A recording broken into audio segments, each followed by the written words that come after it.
I thought my 30th birthday would finally be about me, but when my family invited 50 relatives to celebrate, they used the night to shame me and make me feel invisible. What they didn't know was that I had a secret one that would change everything. My name is Jessica, and I thought this birthday would be different. My 30th, a milestone, right? I thought maybe this time my family would finally see me, not just my brother, Ethan. Instead, as soon as I walked into the house, I felt invisible. The room was buzzing with excitement, but all the energy was focused on him, Ethan, everyone's golden boy. As usual, I was relegated to the background. I tried to smile, play the part, but I couldn't shake the feeling that no one cared about me tonight. My parents had invited 50 relatives to celebrate, but I was starting to regret even coming. Jessica, you look great, my aunt greeted me, but I could tell her attention was already drifting to Ethan, who was holding court in the center of the room. Thanks, I muttered, giving a tight smile. Just look at him. My mom came up to me, eyes gleaming as she watched Ethan talk about his latest promotion. He's really going places. Jess, so proud of him. I nodded, feeling the knot in my stomach tighten. My brother had always been the one who had it all together, the successful career, the perfect marriage. Everyone admired him. Meanwhile, I was stuck, feeling like I couldn't get anything right. But I played it cool. After all, it was my birthday. I should be able to enjoy it, right? I made my way to the food table, trying to hide my discomfort. But it followed me. Every corner I turned, I saw people laughing, listening to Ethan's stories, praising him for his accomplishments. It's incredible how far he's come, my uncle said, shaking his head with admiration. Yeah, my mom agreed. Ethan's got it all figured out. She turned to me like she had just remembered I was standing there. You should really take a page out of his book, Jessica. He's got his life together. I froze. That hit harder than I thought it would.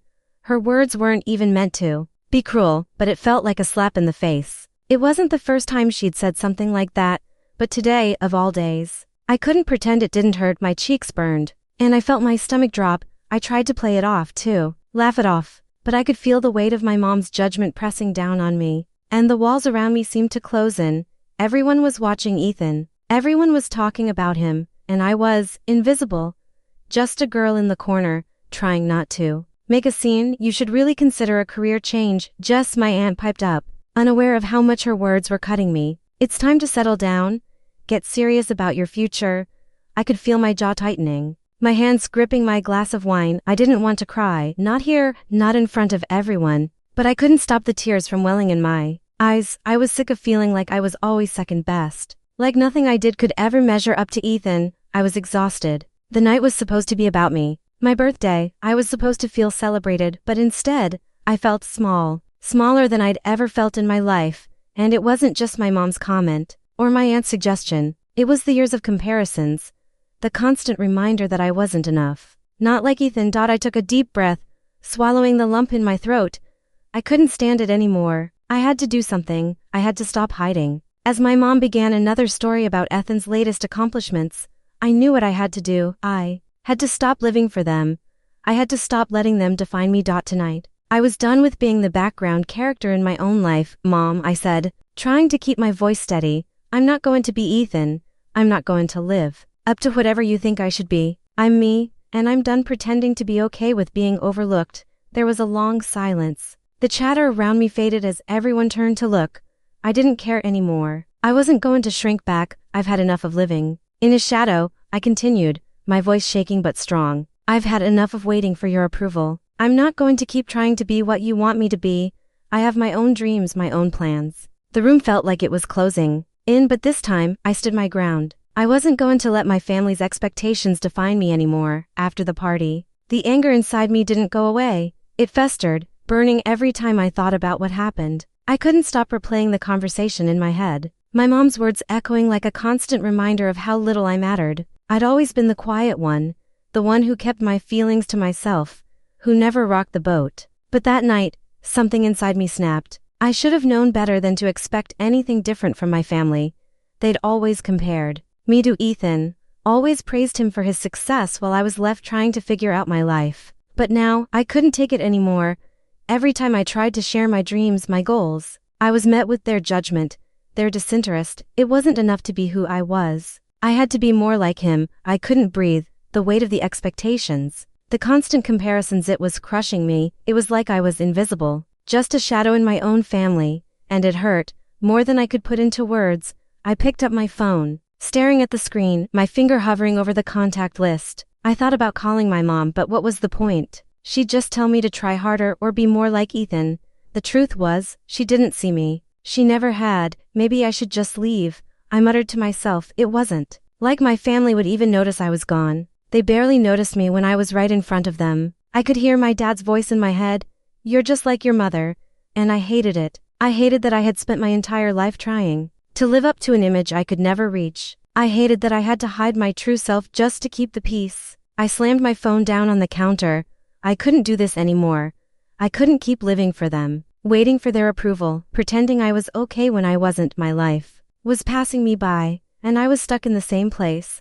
I had dreams, passions, things I wanted to do with my life, but they were suffocating under the weight of my family's expectations. I stood up, pacing the room, the anger, the frustration, it all bubbled up inside me, pushing me to make a decision. It wasn't just about leaving the party or walking away from their judgments. It was about me choosing myself. Finally, I grabbed my keys and my purse, feeling the tension in my chest ease a little as I walked out the door. I wasn't going to go back to my parents' house. I wasn't going to pretend like everything was fine when it wasn't. That night, I drove around, trying to clear my head. I didn't have a plan, but I knew one thing. I couldn't keep living this way. I couldn't keep trying to fit into a life that wasn't mine. I pulled over to the side of the road, staring at the dark sky above. The weight of everything I had been holding and everything I had been hiding crashed down on me. I let the tears come. For the first time in years, I let myself cry. But I wasn't crying for the family I had lost. I was crying for the person I had forgotten to be, for the person I had sacrificed just to make them happy. When the tears finally stopped, I took a deep breath, wiping my face with the back of my hand. I wasn't going to do this anymore. I was going to stop living for them. Stop hoping they'd finally notice me. It was time to do something for myself. I pulled my phone out again, this time scrolling to the number I had avoided for months, the number of a business mentor I had met last year. I had been too afraid to reach out, too afraid to fail, but I had to try. I had to do something. Hi, it's Jessica. I've been working on something, and I need your help. I hit send and, for the first time in a long time, I felt a flicker of hope. This was my chance. I wasn't going to be stuck in the shadows anymore, not anymore. I spent the next few days focused on one thing, my business. I didn't have time to dwell on my family's dismissive comments anymore. They had drained me. But now, it was time to pour everything I had into something that was all mine. It felt like a fresh start. Even though it had been months since I'd started building this business on the side, I'd always kept it secret, afraid of being judged by my family. I wasn't ready for them to tear me down, not while I was still figuring things out. But after that birthday night, I knew I couldn't hide anymore. I had to show them who I really was. I spent hours refining my pitch, updating my website, and preparing the materials I needed. I couldn't keep waiting for the perfect moment, because that moment would never come. I had to take control, and I was determined to make sure my family saw me not just as the failure they kept labeling me, but as someone who had worked hard and achieved something. The next family dinner was coming up, and I knew I had to go. I'd been avoiding my mom's calls, but I couldn't hide forever. If I wanted to change the way they saw me, it had to be now. As I walked into the house, I could already feel the tension. My family was gathered around the dining table, their voices rising in excitement as they discussed the latest news about Ethan's career. As always, he was at the center of everything, and I couldn't help but feel that familiar knot in my stomach. But I wasn't going to sit in the corner anymore. I walked straight to the table, feeling the eyes of every relative turn toward me. I need to say something, I said, trying to keep my voice steady, though the weight of what I was about to do made my heart race. Everyone fell silent. My mom looked at me with a raised eyebrow. What is it, sweetie? She asked, as though she didn't know what was coming. I've been working on something, I said, taking a deep breath. It's my business. I've been building it for the past 6 months, and I think it's time you all knew. I reached into my bag and pulled out a folder, sliding it onto the table. My hands were shaking, but I didn't let anyone see. I'd spent so much time hiding my work, afraid of their judgment, but now, I was going to show them who I really was. I opened the folder and showed them the materials, my business plan, my website projections. I watched as they flipped through the pages in stunned silence. The room felt like it was holding its breath. Ethan was the first to break the silence. You've been doing this in secret? He asked, his voice incredulous. All this time, you've been hiding this from us? I looked him straight in the eye. Yes, I said, not backing down. I didn't want to be judged before it was ready. I didn't want to be torn down before I had the chance to prove myself. For the first time in my life, I wasn't shrinking under their expectations. I wasn't afraid of their reactions. My mom stared at the papers, her face a mixture of shock and confusion. "Why didn't you tell us?" she asked, her voice softer now, though the underlying judgment was still there. "I didn't think you'd listen," I replied honestly. Every time I tried to talk about my future, it was always about Ethan, always about his career, his success. "You didn't see me, you didn't see what I was doing." So I kept it to myself. The room was still, no one quite knowing how to respond. Ethan, usually the first to speak, didn't say anything. My mom's face flushed as she slowly looked at me, a mix of regret and disbelief crossing her features. "You've really done this," she said quietly, almost as if she couldn't believe it. "All on your own," I nodded, my heart pounding in my chest. "Yes, I've been building this by myself, and I'm proud of it. I didn't need to be a part of your perfect picture. I'm creating my own." For the first time in years, I didn't feel the weight of their expectations crushing me. For the first time, I wasn't hiding. I was standing in my own truth, my own success. The silence that followed felt heavy, but not in a bad way. I knew it was a shift. My family couldn't ignore me anymore. I wasn't just Ethan's sister. I wasn't just the quiet, overlooked one. I had a life, a future, something that was mine, and they had to see that. The days after the family dinner felt like a blur. I had expected some sort of backlash, some judgment or attempt to undermine my decision to reveal my business. But it didn't come. Instead, there was a strange quietness, almost as if my family didn't know how to react. The shock of my revelation had shaken them, but it also gave me the space to breathe. I focused on my business, determined to make it thrive. For the first time in years, I felt like I was doing something that was all mine. I didn't have to answer to anyone. No one was telling me what I should do, or comparing me to Ethan. I had found my own path.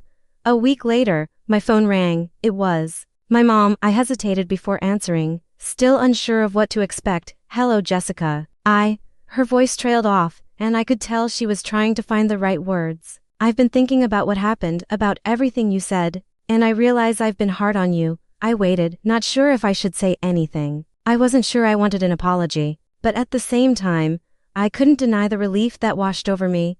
"I was wrong," she continued. "I've always seen you as the other child, the one who didn't have it together like Ethan did. But I see now that you've been working so hard, and I never acknowledged that.